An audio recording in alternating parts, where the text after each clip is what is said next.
Hello friends, welcome to my channel learning with Ankita. BPSC प्राथमिक शिक्षक भर्ती को लेकर एक नया अपडेट आ चुका है। बिहार पटना की तरफ से उनका जजमेंट आ चुका है कि बीएड वालों को शामिल किया जाएगा या नहीं किया जाएगा। बिहार स्टेट की तरफ से और बीएड स्टूडेंट की तरफ से जो याचिका दायर की गई थी पटना हाई कोर्ट में, उसका रिजल्ट आ चुका है कि क्या होगा क्या नहीं होगा, बीएड वालों को शामिल किया जाएगा कि नहीं किया जाएगा। पटना हाई कोर्ट का फैसला आ चुका है, तो सारी चीज़ें समझेंगे। ये पूरा हाई कोर्ट का ये फैसला दिया गया है, 5 पॉइंट दिए गए हैं और जो रीज़न दिए गए थे, जो 3 रीज़न दिए गए थे उन सारे रीज़न पे बात करेंगे, क्या रीज़न था और पटना हाई कोर्ट ने क्या फ़ैसला दिया है। ये सारी चीज़ें वीडियो में हम देखेंगे। तो ये देखिए, ये आ चुका है, ये पटना हाई कोर्ट का ये फैसला है। ये जो सुबोध कुमार थे, ये टीचर, ये टेट टीचर एसोसिएशन, और ये हैं पेशेंटियर हैं और ये रिस्पोंडेंट हैं द स्टेट बिहार की तरफ से। तो ये सारी चीज़ें देखेंगे, ये 3। बाकी ये देखेंगे, ये बीपीएससी फॉर स्टेट रिस्पोंडेंट, और ये सारी चीज़ें दी गई हैं। आगे देखेंगे जो 3 रीज़न थे, 5 पॉइंट निकल के आया है।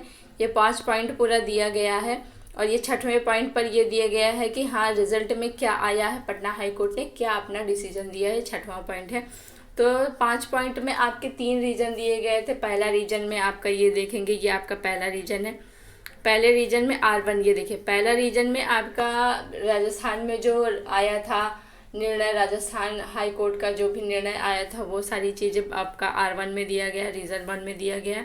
रीज़न 2 में ये दिया गया है कि आपका जो ये रीज़न 2 में दिया गया है कि जो बेंच बैठाई गई है उसमें ये बोला गया है कि बिहार राज्य, state of Bihar was not a party. Bihar राज्य कोई पार्टी नहीं है, लेकिन फिर भी उनसे एक्सपेक्ट किया जाता है कि जो भी वो निर्णय देंगे वो देख कर देंगे। ये सारी चीज़ें बोली गई हैं। और रीज़न 3 में ये छत्तीसगढ़ का मामला दिया गया कि छत्तीसगढ़ में जो सुप्रीम कोर्ट ने ये बोला कि छत्तीसगढ़ हाई कोर्ट का जो फैसला होगा वो आखिरी फैसला माना जाएगा। ये सारी चीज़ें दी गई हैं। तो ये सारी चीज़ें हम डिटेल में समझेंगे आगे। तो देखते हैं डिटेल में कि क्या है, कैसे सारी चीज़ें दी गई हैं। तो ये पहला ये है, प्रतिवादी राज्य में इंटरलोक्यूटरी एप्लीकेशन के साथ संलग्न माननीय सर्वोच्च न्यायालय के 3 आदेशों के कारण व्याप्त कथित अनिश्चितता को, जो 3 रीज़न दिए गए थे, बेसिकली ये बोला गया था कि जो 3 रीज़न देकर बीएड वालों को ये किया जा रहा है, तो वो 3 रीज़न हमें समझ में नहीं आया। उसमें अनिश्चितता को दूर करने के लिए ही ये आवेदन दिया गया था।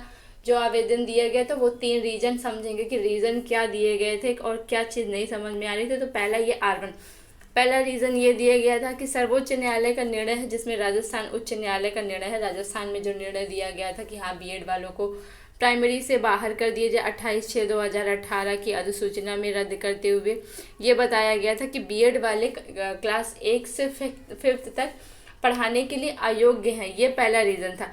दूसरा रीज़न इनका रीज़न 1 हो गया। रीज़न 2 इनका है, ये उस मामले में पारित किया गया था जहां उसी अधिसूचना को चुनौती दी गई थी और R1 द्वारा निर्णय रद्द, क्योंकि जब राजस्थान हाई कोर्ट का निर्णय आया उसके बाद से जो भी कदम उठाए गए थे वो सारे रद्द हो गए। चाहे वो बीएड वालों का एग्ज़ाम लिया गया हो तो बीएड वालों को बाहर किया गया। ये सारी चीज़ें हमें पता है। ये सारी चीज़ें रीज़न 2 में। और रीज़न 3 में ये दिया गया कि छत्तीसगढ़ का मामला दिया गया कि छत्तीसगढ़ उच्च न्यायालय द्वारा अंतरिम आदेश, जिसने भर्ती प्रक्रिया पर रोक लगा दी थी, को चुनौती दी गई। माननीय सर्वोच्च न्यायालय की एक खंडपीठ के अंतरिम आदेश को रद्द कर दिया और स्पष्ट किया कि भर्ती प्रक्रिया रिट याचिका के विचार में के परिणाम के अधीन होगी, जो केवल अनुबंध RI के अनुरूप हो सकती है। ये सारी चीज़ें दी गई। तो बेसिकली पटना हाई कोर्ट की तरफ से ये निकल कर आया कि जहाँ तक अनुबंध रीज़न जो पहला और रीज़न दूसरा दिया गया वो सर्वोच्च न्यायालय के अधीन है, वो सर्वोच्च न्यायालय ने बाध्यकारी किया है, बाध्यकारी प्रकृति है।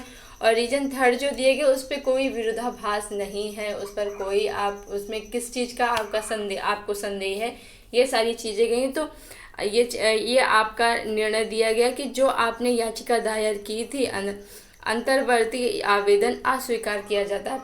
पटना हाई कोर्ट की तरफ से जो भी याचिका दायर की गई थी वो अस्वीकार कर दिया गया। लेकिन बिहार स्टेट की तरफ से जो पटना का ये हाई कोर्ट आया है, ये रिज़ल्ट आया है, जो जजमेंट उन्होंने दिया है, वो उनको उससे अभी वो संतुष्ट नहीं है, तो उसके लिए उन्हें एसएलपी भी दर्ज कर दी है। तो एसएलपी का जो भी निर्णय आता है वो मैं आपको वीडियो बनाकर बता दूंगी कि एसएलपी जो दर्ज की गई है उसका क्या निर्णय आता है। तो अब आगे देखते हैं कि बिहार शिक्षक भर्ती पीआरटी में बीएड वालों के लिए क्या होता है। इसी तरह के अपडेट पाने के लिए हमारे चैनल से जुड़े रहिए।